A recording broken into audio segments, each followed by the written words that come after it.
Samajwadi party के महासचिव मोहम्मद आज़म खान अपनी पत्नी और बेटे के साथ अदालत से 7 साल की सज़ा होने के बाद रामपुर की जेल में वक्त गुजार रहे हैं।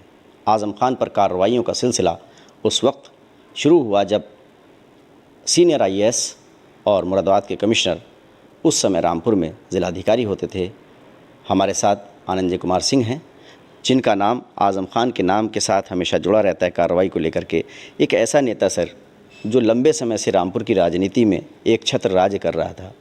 9 बार का विधायक, 2 बार का सांसद, उनकी पत्नी पूर्व सांसद, बेटा भी पूर्व विधायक हो गया है, लेकिन उनका राजनीतिक कैरियर अब माना जा रहा है ख़त्म हो गया। और उसको लेकर के सबसे बड़ा जो नाम आता है वो आपका आता है कि आज़म खान पर कार्रवाई करने वाले सख्त अधिकारियों में आनंद कुमार सिंह हैं।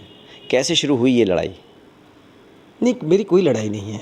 देखिए, हम लोग एक अधिकारी हैं, हम एक प्रशासनिक उत्तरदायित्व में काम करने वाले हैं।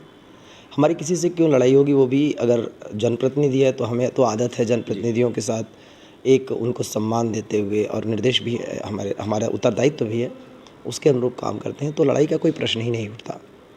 हमारे लिए सिर्फ मुद्दा होता है कि विधिक प्रक्रिया क्या है, हम क्या विधिक प्रक्रिया का पालन कर रहे हैं। जहाँ पे शिकायतें आती हैं, शिकायतों का निस्तारण करना और सही तरीके से करना। जहाँ पे कोई वायलेशन होता है वहाँ पे हम अपनी ड्यूटी से बंधे हुए हैं, अपने कर्तव्य से आबद्ध हैं कि हम कार्रवाई करें। जो भी हुआ है अपने कर्तव्य का पालन करते हुए हुआ है, और ये मैं दावे के साथ कह रहा हूँ कि पूरी फेयर तरीके से हुआ है। कहीं पे कोई भी बायस्ड नहीं है, न तो मेरा कोई पहले से कोई लिंक था, न कोई बाद में लिंक रहा। और अमूमन मुझको लगता है कि लोकसभा का सर्टिफिकेट जब जीतने के बाद दी थी, उसके अलावा मेरे पहले और बाद में कोई मुलाकात भी नहीं रही है, कोई बात भी नहीं रही है। उस वक्त तो आज़म खान ने आपको एक पेन भी दिया था गिफ्ट? हाँ, दिया था। और एक हालांकि उस इलेक्शन में काफ़ी वो घमाघमी वाला इलेक्शन था, हमारे लिए भी चुनौतीपूर्ण था। उसके बावजूद उसका जो अंत था वो बेहतर तरीके से हुआ और एक सौहार्दपूर्ण वातावरण में। आपके बारे में कहा जाता है कि आपका मिजाज ही ऐसा है, जहाँ भी रहते हैं, चाहे फतेहपुर रहे हों या और जगह पर रहे हों, भिड़ जाना, कार्रवाई कर देना और फिर बहुत ज़्यादा उसमें जो है हाईलाइट हो जाता है मामला। तो क्या मिजाज में है या अचानक ये बात एक हो गई थी रामपुर में जब आप जिलाधिकारी रहे कि आज़म खान से आपकी जो है कुछ वो वीडियो वायरल भी होता है, उसके बाद अब आज़म खान पे इतने मुकदमे हैं, अब 2-3 केसों में उनको सज़ा हो गई है। ये 2 जन प्रमाण पत्र का जो मामला है अब्दुल्ला आज़म के, जिसमें उनको 7-7 साल की सज़ा हुई है, ये आपके पहले का है या आपके सामने का है? देखिए, ये जिस केस की बात कर रहे हैं वो मेरे से पहले ही दर्ज हो चुका था और पुलिस की इन्वेस्टिगेशन के बाद कोर्ट से इसमें सज़ा हुई है। हमारे लिए मुद्दा हमारे मिजाज का नहीं होता। हम एक ऑफिशियल ड्यूटी से बंधे हुए हैं। हमारे लिए नियम, कानून, संविधान और उसके बाद शासन का जो सक्षम प्राधिकारी से जो निर्देश मिलता है उसके, और जो सही निर्देश मिलता है उसके अनुरूप कार्य करना होता है।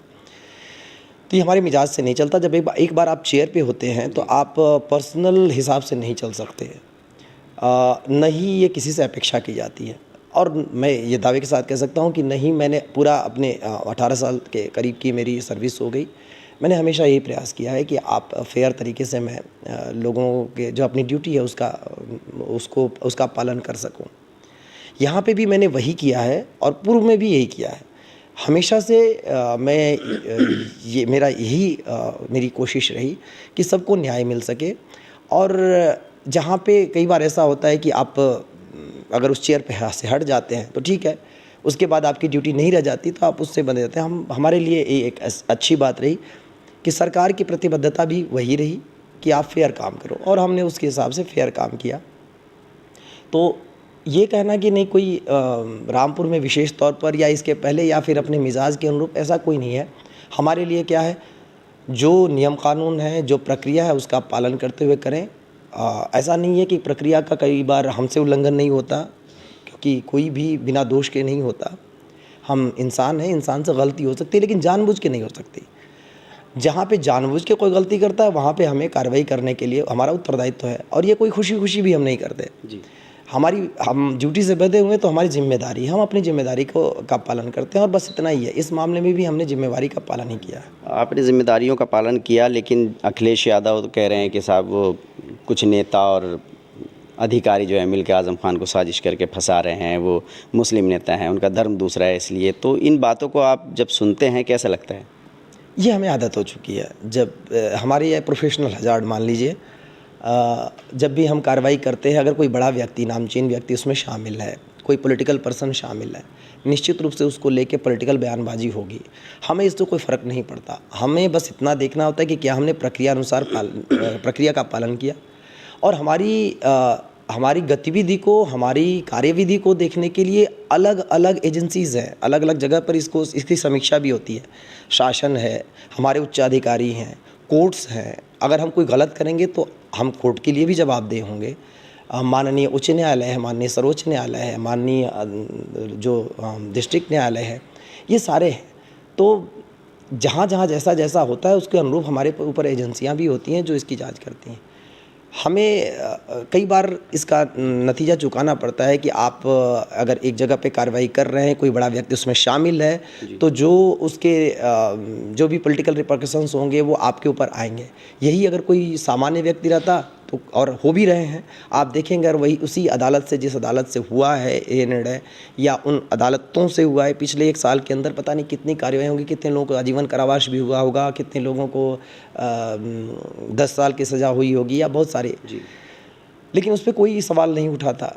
जब कोई बड़ा व्यक्ति इसमें शामिल रहता है तो 20 तरीके की उसमें बातें उठाती हैं। पर ये मैं आपसे कहूँगा कि चाहे ये मामला हो, चाहे कोई भी, यहाँ से लेकर माननीय उच्च न्यायालय, माननीय सर्वोच्च न्यायालय तक जो विधिक प्रक्रिया है उसके अनुरूप वो भी गए हैं, उनके पूरे अवसर भी मिले हैं, और हमने भी अपनी बात रखी है जो है वो कानून की सूचिता के अनुसार है, कोर्ट की सूचिता के अनुसार है। और मुझे नहीं लगता कि इस पर किसी को कोई सवाल उठाना चाहिए। रेमेडी उपलब्ध है, ऊपर भी अदालतें हैं, वहाँ पे जाके चाहें तो कोई भी अपनी बात रख सकता है। देखिए, आनंद कुमार सिंह का साफ कहना है कि जो एक ज़िलाधिकारी की जिम्मेदारी होती है, संवैधानिक जो सरकारी नौकरी की जिम्मेदारी होती है, वो उन्होंने निभाई है। उनका कोई इसमें पर्सनल इंटरेस्ट नहीं था, और क्योंकि जब आदमी बड़ा होता है उस पर कार्रवाई होती है, कानून अपना काम करता है, तो वो हाईलाइट हो ही जाता है।